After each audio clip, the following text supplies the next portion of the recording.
मैं आ गया घर पर। वैसे अंजलि, तुमने खाने में क्या बनाया है? जल्दी बताओ अंजलि, मैं बहुत थक गया हूँ। आज मैंने बहुत ज्यादा काम कर लिया है। और रोहन, तुम क्या कर रहे हो? अंजलि कहती है, तुमको ना ही ना दिक्कत है, हमारा दिमाग खिसके गया है, हमको खुद को भूख लगा है, कच्चू समझ नहीं आ रहा। अभी ये सवाल हमसे ना ही पूछो कि क्या बनाए हो। जो तुमको किचन में खुद दिखत लई है ई बनाए है, और ये रोहन को देखत हमारी बात ही नहीं सुनत है। रोहन, तुमको कब से कह रही है खाना खाई लो। तोहार बहन प्रिया खाना खाई के ऑफिस चल गई बा, और तोहार गेम खेलवा में ही लागत हो। अब तुम हमारा बात नहीं सुनत तो हमसे बुरा कोई ना होवर। वैसे मैं आपको यहाँ बताना चाहता हूँ कि जो मुझ पर इतना गुस्सा कर रही है वो मेरी माँ है, और मेरे डैड अभी अभी ऑफिस से घर आए हैं। मेरे डैड सिटी के रहने वाले हैं और बहुत ही ज्यादा पढ़े लिखे स्मार्ट है, पर मेरी मॉम गांव की रहने वाली है और उन्हें अच्छे से हिंदी बोलना नहीं आता, पर फिर भी वो मॉडर्न है। पर जो भी हो, हम सब उन्हें बहुत ही ज्यादा प्यार करते हैं और हम सब बहुत प्यार से भी रहते हैं। मेरी बहन प्रिया अभी ऑफिस गई है और हम लोग खाना खाने के लिए बैठ रहे हैं, क्योंकि जब मेरी माँ खाना नहीं खाती और थोड़ी भूखी हो जाती है तो वो बहुत ही ज्यादा एग्रेसिव बर्ताव करने लगती है। खाना खाने के बाद वो इतनी प्यारी हो जाती है जैसे उनके जितना प्यारा तो कोई है ही नहीं। जो भी हो, जैसा भी हो, यही उनका नेचर है। और मेरा एक प्यारा सा दोस्त, सबसे अच्छा दोस्त, मेरा चार्ली नाम का डॉग भी था। मैं 22 साल का हूँ और मेरी बहन प्रिया 19 साल की है। मेरी बहन सुबह ऑफिस 9 बजे निकल जाती है और रात को 8 बजे घर पर आती थी। पर कुछ दिनों बाद प्रिया के साथ कुछ अजीब हुआ, वो भी ऑफिस आते वक्त, जो मैं अपने शब्दों में भी बयान नहीं कर सकता, जो हमें भी पता नहीं चल रहा था। मैं स्टॉक मार्केट में इन्वेस्टमेंट करता था और साथ में मेडिकल की पढ़ाई भी कर रहा था। अब मैं आपको बताता हूँ कि कहानी में आखिर हुआ क्या, और ऐसा प्रिया के साथ उस रात ऑफिस आते वक्त क्या हो गया जिस वजह से हमें अब पुलिस स्टेशन जाना पड़ रहा था। तो आइए जानते हैं। रात को 11 बजे मैं, मेरी मॉम और मेरे डैड बस प्रिया का वेट कर रहे थे और बहुत ज्यादा परेशान हो रहे थे, क्योंकि वो 8 बजे तो घर पर आ ही जाती थी। पर आज ऐसा क्या हुआ था कि 11 बज गए पर फिर भी प्रिया अभी तक घर नहीं आई थी, और ना ही उसका सामने से कोई कॉल आया था। हम लोगों ने ऑफिस में भी कॉल किया था, पर ऑफिस से प्रिया ठीक 7:30 बजे निकल गई थी। इसीलिए हम तीनों बहुत ही ज्यादा टेंशन ले रहे थे और धीरे धीरे वक्त भी बीत रहा था।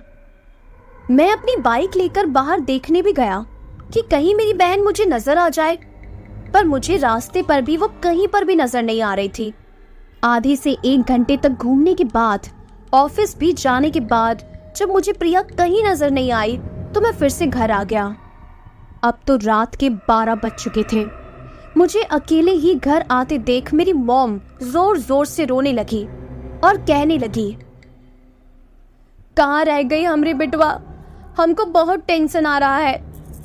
हमारी बच्ची के साथ कछु हो तो नहीं ना गया, कहीं हमारी बिटिया का एक्सीडेंट तो नहीं हुआ।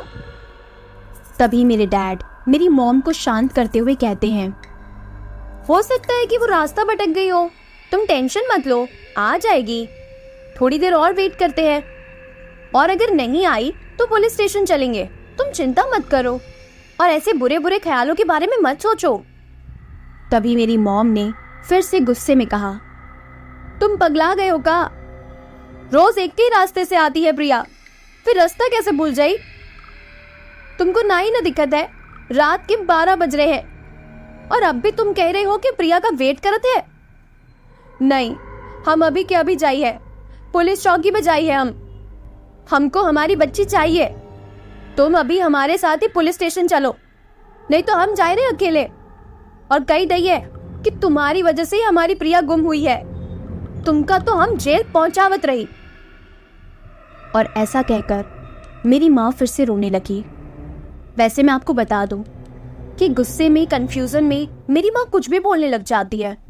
और आज तो मेरा प्यारा दोस्त चार्ली भी नहीं सोया था, वो भी परेशान तरीके से हम सबको देखकर चुपचाप बैठा था। मॉम के ऐसे बर्ताव की वजह से हम लोग फिर थक हार कर पुलिस स्टेशन गए। अनजाने में ही सही, पर मेरी मॉम सही कह रही थी कि मेरे डैड ने ही प्रिया को कहीं छुपाया है। पुलिस स्टेशन पहुंचने के बाद वो सब सच में बदल गया। दरअसल ये बात कुछ दिन पहले की है। मेरे डैड एक गुंडे थे और मुझे भी ये बात उस हादसे के बाद ही पता चली कि उन्होंने ही प्रिया का खून करवाया था। पर कैसे और क्यों? आखिर उन्होंने ऐसा क्यों किया? अपनी ही बेटी का खून उन्होंने क्यों करवाया? आइए जानते हैं कहानी में। दरअसल उन्होंने प्रिया को मारने के लिए नहीं कहा था। एक आदमी से उनका झगड़ा हुआ था। मेरे डैड ने गुस्से में उस आदमी को बहुत मारा, वो भी बहुत सारे लोगों के सामने। उस वजह से उस आदमी का एक लड़का था जो मेरे डैड को डेली SMS करके परेशान कर रहा था और धमकियां भी दे रहा था। इस वजह से मेरे डैड ने एक गुंडे को उस लड़के को मार देने के लिए कहा। पर मेरे डैड ने ये कहा था कि उस लड़के को मार दो जो मुझे धमकियों के मैसेज कर रहा है। और जो लड़का ऐसे मैसेजेस कर रहा था वो मेरी बहन प्रिया का ही बॉयफ्रेंड था। और वो प्रिया के मोबाइल से ही अलग अलग ID बनाकर मैसेज करता था। और प्रिया तो ये बात जानती भी नहीं थी कि उसका ही बॉयफ्रेंड उसके ही फोन से ये मैसेजेस उसके पापा को ही कर रहा था। और उस आदमी ने, जिसे मेरे पापा ने भेजा था, उसने जब उस फोन को ट्रैक किया तो वो फोन प्रिया के हाथ में मिला। और इसीलिए उस आदमी ने प्रिया को ही SMS करने वाला समझकर उस रात मार डाला। प्रिया की लाश हमें एक सैलेड रोड पर मिली। ये बात हमारे लिए ही नहीं बल्कि मेरे पापा के लिए भी बहुत ही ज्यादा दर्द देने वाली थी, क्योंकि उनको भी नहीं पता था कि उनसे इतनी बड़ी गलती हो जाएगी। पुलिस के और भी इन्वेस्टिगेशन करने के बाद ये पता चला कि जिस इंसान ने प्रिया को मारा था उसकी लाश भी पुलिस वालों को उसी रास्ते पर कटी फटी हालत में मिली थी। अब तो ये बात और भी बहुत ज्यादा अजीब हो गई थी कि अगर उस आदमी ने प्रिया को मारा था तो उस आदमी को किसने मारा? हम लोग पुलिस स्टेशन में ही बैठे थे। मेरी माँ तो बहुत ही ज्यादा रो रही थी और प्रिया के मरने के सदमे से बाहर ही नहीं आ पा रही थी। और मेरे डैड भी बहुत रो रहे थे और उनको तो पुलिस वालों ने जेल में भी डाल दिया था। मुझे तो ये सब देखकर कुछ समझ ही नहीं आ रहा था। और मेरा डॉग चार्ली, वो तो बेचारा घर पर अकेला ही था। हम लोग चार्ली को पुलिस स्टेशन नहीं लेकर आए थे। अब तो रात के 3 बज चुके थे। मेरा दिमाग भी पूरी तरीके से बंद हो चुका था।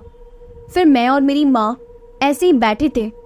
तभी एक पुलिस वाले ने हमें ये बताया कि जिस रास्ते पर 5 पुलिस वाले अभी इन्वेस्टिगेशन करने गए थे और जहां पर उन लोगों को प्रिया की लाश मिली थी, उन सब का भी खून हो गया है। और वहां पर एक CCTV कैमरा भी था, लेकिन उस कैमरे में कुछ भी ऐसा कैद नहीं हुआ कि पुलिस वालों को किसने मार दिया। अब तो ये बहुत ही अजीब सी कहानी बन रही थी कि आखिर उन पुलिस वालों को किसने मारा। थोड़ी देर बाद इतनी बड़ी घटना उस रास्ते पर हो गई। इस वजह से पुलिस वालों की 2 गाड़ियां उस रास्ते पर पहुंची और वहां पर जाकर यही समझने की कोशिश कर रही थी कि आखिर इस जगह पर हो क्या रहा है और खूनी कहाँ छुपा है जिसने इतने सारे लोगों को मार दिया। थोड़ी देर बाद ही हमें फिर से ये खबर मिलती है कि उसी रास्ते पर जहां पुलिस वालों की 2 जीप गई थी, उनमें जितने भी पुलिस वाले थे वो सब के सब भी मारे गए और सबकी लाश उसी रास्ते पर मिली। अब तो सुबह के 7 बज चुके थे और अभी भी हम लोग पुलिस स्टेशन में ही बैठे थे। मैं तो अपनी सारी सुध-बुध ही खो चुका था। पर थोड़ी देर बाद ही मेरे दोस्तों को भी इन सब के बारे में पता चल जाता है कि हमारे साथ इतनी बड़ी घटना हो गई है। इसीलिए पुलिस स्टेशन में मेरे 6 से 7 दोस्त आ जाते हैं। मैं उनके नाम आपको बता देता हूँ: साहिल, मुकेश, अर्नव, किशोर, महेश, सुधीर, भूमेश। और ये सब लोग मेरी माँ को संभाल रहे थे। मेरी माँ बहुत ही बड़े गम में थी, क्योंकि पहले बेटी को खो देना और उसके बाद अपने ही पति के बारे में इतनी बड़ी बात पता चलना। इस वजह से मेरी माँ कह रही थी, का गलती कर दी हमारी बिटिया ने जो उसको मार डाले? काहे करा ऐसा हमारे पति ने? काहे का बदला वो हमसे ले रहा है? हमका नाई न जीवित, हमका मरना मंजूर, लेकिन हम हमारे आदमी को नहीं छोड़ी है, इसको मार दी है। और फिर मेरी माँ इन्हीं लाइंस को रिपीट कर करके बस रोती जा रही थी और पूरी तरीके से पागल हो चुकी थी। मेरे दोस्त मेरी माँ को भी संभाल रहे थे और मुझे भी। मैं भी बस रो रहा था और अपने दोस्तों को सारी बात बता रहा था कि कल रात से हमारे साथ क्या क्या हुआ, और जो भी उस रास्ते पर जा रहा है वो पुलिस वाले भी एक के बाद एक मरते जा रहे हैं। अभी भी ये सवाल बहुत ही अजीब था कि रात में ऐसा क्या हुआ था जिस वजह से वो सारे पुलिस वाले भी मारे गए, क्योंकि अब उस रास्ते पर ऐसा कोई भी नहीं था जिस वजह से इतने सारे पुलिस वाले मर जाए। पर हम लोग थोड़ी देर बाद पुलिस स्टेशन से घर जाने लगे। घर पहुंचने के बाद जो हमने देखा वो आज तक मैं भूल नहीं पा रहा। एक साथ इतने सारे दुख आ गए थे, इस चीज को मैं संभाल ही नहीं पा रहा था, क्योंकि पूरी रात घर पर चार्ली रो रहा था और उसे ये बात पता चल गई थी कि प्रिया भी अब इस दुनिया में नहीं रही है। और जब हम लोग घर पहुंचे तब पूरे घर की हालत बहुत ही ज्यादा खराब हो चुकी थी और चार्ली हॉल में मरा पड़ा था। उसकी डेड बॉडी वहां पड़ी थी, वो भी पूरी तरह से खून से भरी हुई। ये देखकर मेरी माँ तो बेहोश ही हो गई और मैं भी अपने आप को संभाल नहीं पा रहा था, क्योंकि मेरा सबसे अच्छा दोस्त जो हर पल मेरे साथ रहता था, मेरा साथ देता था, वो भी मर गया। मुझे लग रहा था जैसे मेरी जिंदगी तो पूरी तरीके से खत्म हो गई है। पर मेरे साथ मेरे बाकी दोस्त भी घर पर आए थे, उन्होंने ही मुझे संभाला, नहीं तो उस दिन तो मैं खुद सदमे से ही मर जाता। जब हम लोग पुलिस स्टेशन गए थे तो पूरे घर को बंद करके गए थे और हमने घर के बाहर लॉक भी लगाया था ताकि घर में कोई घुस ना सके, और चार्ली को भी हमने एक रूम में बंद किया हुआ था। पर उस रात कौन घर पर घुसा और कहां से घुसा और अंदर घुस के वो चार्ली को मारकर चला गया? ये बात बहुत ही अजीब थी, क्योंकि जब हम लोग घर पर पहुंचे तो ताला भी वैसे ही लगा हुआ था जैसे हम लोग लगा कर गए थे। उस दरवाजे के अलावा हर जगह दीवार थी और कोई भी ऐसा रास्ता नहीं था जिससे हमारे घर के अंदर आया जा सके, और ना ही कोई खिड़की से अंदर आया था। खिड़कियां भी अंदर से बंद थी। इस वजह से हम लोग घर में ही चेक कर रहे थे कि जो कोई भी खूनी है कहीं वो घर में ही तो नहीं बैठा है। पूरी घर की तलाशी लेने के बाद भी हमें कोई नहीं दिखा। अब हम सबको बहुत ज्यादा डर लग रहा था, क्योंकि कोई ऐसा इंसान हमारे पीछे पड़ चुका था जो एक एक करके हम सबको मार रहा था, पर वो कहीं पर भी दिखाई नहीं दे रहा था, कहीं भी नजर नहीं आ रहा था। अब वो इंसान था या छलावा, ये सुलझाना थोड़ा मुश्किल था। पर तभी मुझे उस रोड का नाम फिर से याद आया, सैलेट रोड, जहां मेरी बहन और सबका खून हो रहा था। मेरे साथ 10-15 दिन पहले हुई सारी घटना उस रोड के नाम से ही एक साथ मुझे याद आ गई। तो अब मैं आपको बताता हूँ कि पिछले 10-15 दिनों में मेरे साथ ऐसा क्या हुआ जिस वजह से आज मुझे ये दिन देखना पड़ रहा है। और मुझे तो ये सारी बातें 10-15 दिन पहले ही पता चल गई थी। तो आइए जानते हैं और सुनते हैं हमारी कहानी में। दरअसल कुछ दिनों पहले मैं एला गांव से वापस अपने सिटी बस से आ रहा था। सुबह का वक्त था और बस शहर में पहुंच गई थी। धूप भी बहुत पड़ रही थी, बस भी पूरी भरी हुई थी और बस के नीचे उतरने पर भी बहुत ज्यादा चहल पहल थी। सब लोग इधर उधर घूम रहे थे, कोई मार्केट जा रहा था, कोई बाजार से सामान ले रहा था। बस स्टॉप के आसपास इतनी सारी दुकानें थी और हर एक दुकान में बहुत ही ज्यादा भीड़ भी थी। उसी भीड़ भड़ाके में मेरा बैग किसी ने छीन लिया था और इसी वजह से मैं उसे पकड़ने के लिए उसके पीछे भाग रहा था। तभी भागते भागते नीचे नींबू मिर्ची और कुछ लोटे में अजीब से सामान रखे हुए थे। उन पर मैंने पांव रख दिया और उस जगह पर तंत्र विद्या वाले सामान भी थे। पर मैंने सोचा कि अभी घर पर जाकर गंगा जल से नहा लूंगा तो सब ठीक हो जाएगा, और मैं ज्यादा इन सारी चीजों पर मानता भी नहीं था। मुझे तो बस ये समझ नहीं आ रहा था कि अब मेरा बैग कैसे मिलेगा, क्योंकि मैं उसे पकड़ता उससे पहले वो भाग गया। कुछ ही दूरी पर पुलिस स्टेशन था, तो मैं वहां चला गया और पुलिस में जाकर कंप्लेन लिखवाने लगा कि मेरा बैग गुम हो गया है। उसमें 20,000 रुपए थे और एक सोने की वॉच भी थी और कुछ कपड़े भी थे। ऐसे कंप्लेन लिखते वक्त एक किन्नर वहां पर आ गया और वो पुलिस स्टेशन में ही जोर जोर से चिल्ला चिल्ला कर बोलने लगा, मेरे साथी को कुछ दूरी पर रात को मार दिया है, मेरी मदद करो, मुझे न्याय चाहिए।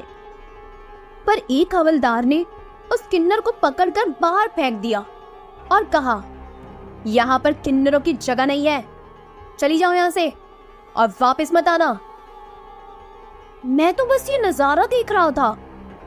फिर अपनी कंप्लेन लिखवाने के बाद मैं पुलिस स्टेशन से बाहर आने लगा तो वो किन्नर मुझे बाहर बैठा हुआ नजर आया। जब मैं वापस अपने घर जा रहा था तो उसने मुझे रोका और रोते रोते कहा, मेरी मदद करो, मुझे न्याय चाहिए, तुम ही मेरी मदद कर सकते हो और मुझे न्याय दिला सकते हो। तुम्हारे अलावा अब मुझे इससे कोई मुक्त नहीं कर सकता। मुझे भी उस किन्नर पर तरस आने लगा। मैंने कहा, हाँ, मैं आपकी मदद करता, जरूर करता, पर मेरे खुद के पास भी अभी कुछ नहीं है। पर आप मेरा ये वॉलेट रख लो, इसमें 3,000 रुपए है। अभी आप इन्हीं रुपए से काम चला लो ना, और मुझे माफ करना, अभी मैं आपकी इतनी मदद कर सकता हूँ। अच्छा, मैं चलता हूँ। हाँ। ऐसा कहकर मैं तो घर पर आने वाला था, पर तभी उस किन्नर ने मुझे आगे बताते हुए कहा, पहले तुम मेरी बात तो सुन लो कि मेरे साथ हुआ क्या है। इसके बाद अगर तुम्हें कोई सुझाव नजर आए तो तुम मुझे बताओ। अगर तुम मेरी मदद करोगे ना तो बहुत सुखी रहोगे। और ऐसा कहकर वो मुझे आशीर्वाद देने लगा। मैं ना चाहते हुए भी वहां खड़ा उसकी बातें सुनने लगा। और अब उस किन्नर ने अपनी सारी बातें मुझे बताना शुरू किया। किन्नर ने कहा, रात को 10 बज रहे थे। मैं और मेरे 4 दोस्त हम सैलेड रोड से जा रहे थे। उस समय उस सड़क पर कोई भी नहीं था, इसीलिए हम चारों एक जगह देखकर वहीं पर बैठ गए। हमारे पास एक खाने का टिफिन भी था। हम लोग उस टिफिन को निकालकर खाना खाने लगे। तभी एक बाइक वाला हमारे सामने से गुजर गया, पर हम लोग तो खाने में ही व्यस्त थे और उस बाइक वाले आदमी पर इतना ध्यान नहीं दिया। थोड़ी देर बाद और 2 बाइक वाले उसी रास्ते से गुजरे। अभी भी हम लोग बस खा रहे थे, क्योंकि रास्ते पर तो गाड़ियां अक्सर चलती ही है।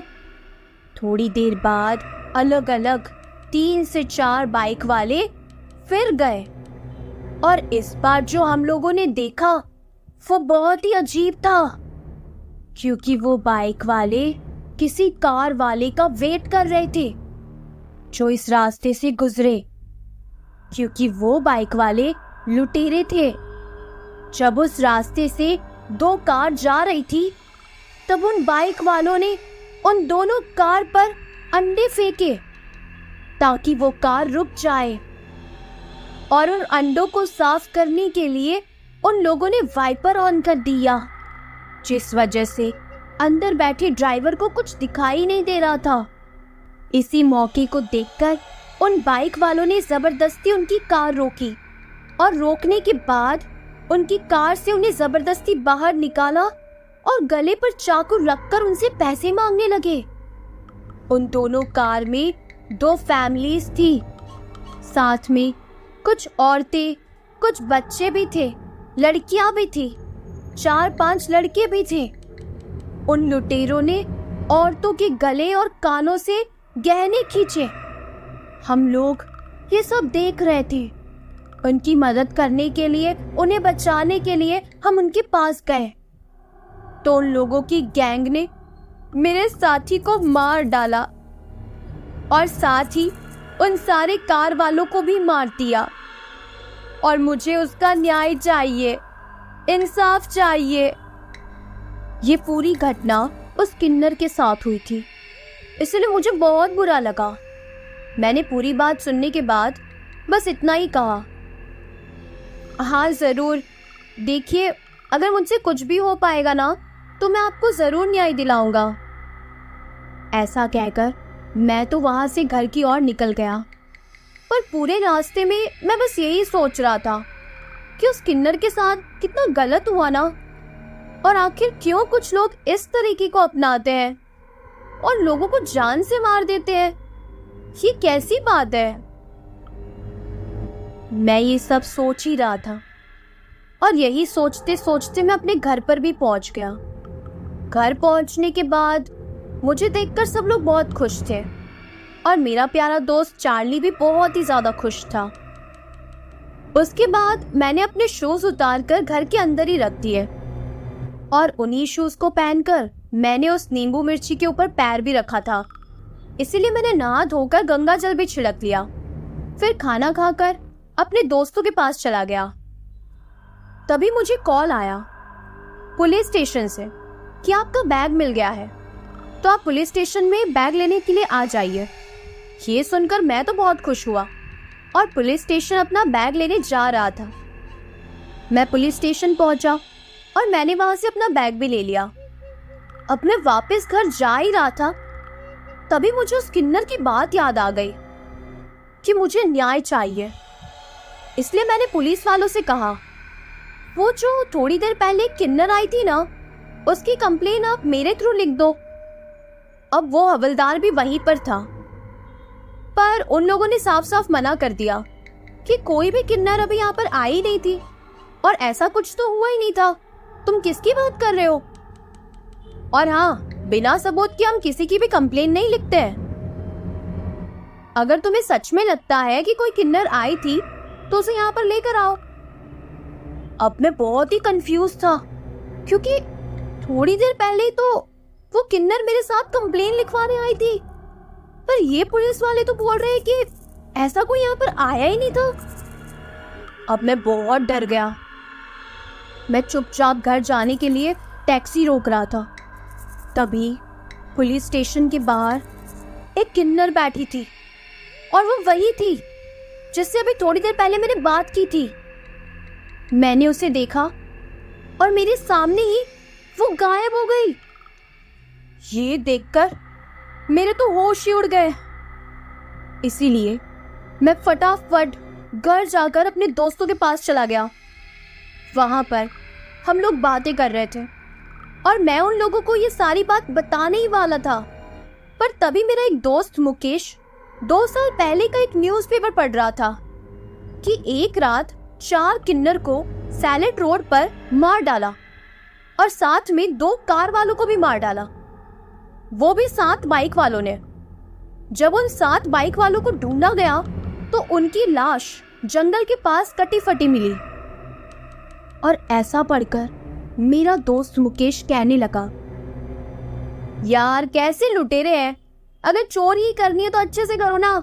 देखो जान से मार दिया और इस वजह से खुद भी पकड़े गए और खुद भी मर गए। कभी मैं ट्रेनिंग दूंगा ऐसे लोगों को कि आखिर लूटपाट कैसे करते हैं। ऐसा कहकर मेरा दोस्त मुकेश और साहिल दोनों हंसने लगे, लेकिन मुझे सामने की खिड़की से वो किन्नर नजर आ रहा था। वो दिखने में बहुत ही भयानक लग रहा था और वो अपने चेहरे को टेढ़ा करके अजीब तरीके से हंसते हुए मुझे ही घूर रहा था। अब आगे कहानी में क्या होता है ये जानने के लिए आपको इस कहानी का पार्ट 2 भी सुनना पड़ेगा, जो कि बहुत ही ज्यादा इंटरेस्टिंग होने वाला है, जिसमें इतने सारे ट्विस्ट होंगे और ये कहानी अब आगे जाकर बहुत ही ज्यादा डरावनी होने वाली है, जिसे सुनकर आपका दिल दहल उठेगा। और ऐसी कहानी आपने आज से पहले कभी नहीं सुनी होगी, इसीलिए पार्ट 2 भी जरूर सुनिएगा। तो मिलते हैं अगले हफ्ते पार्ट 2 के साथ। और हाँ, अगर आपने चैनल अभी तक सब्सक्राइब नहीं किया है तो कर लीजिए, नोटिफिकेशन भी ऑन रखिएगा, ताकि जैसे ही इस स्टोरी का पार्ट 2 आए सबसे पहले आपको पता चले। जब तक कि मैं आपके लिए पार्ट 2 लेकर आती हूँ, तब तक आप चैनल पर अपलोडेड दूसरे वीडियोस को भी जरूर एंजॉय कीजिएगा। अगर आपको इस किन्नर की भूतिया कहानी का पार्ट 1 पसंद आया है तो वीडियो को जरूर लाइक कीजिएगा। ये कहानी भी मैंने खुद ही लिखी है। तो चलिए अब मिलते हैं कहानी के पार्ट 2 के साथ। तब तक के लिए मेरे बाकी वीडियोस भी जरूर चेकआउट कीजिए।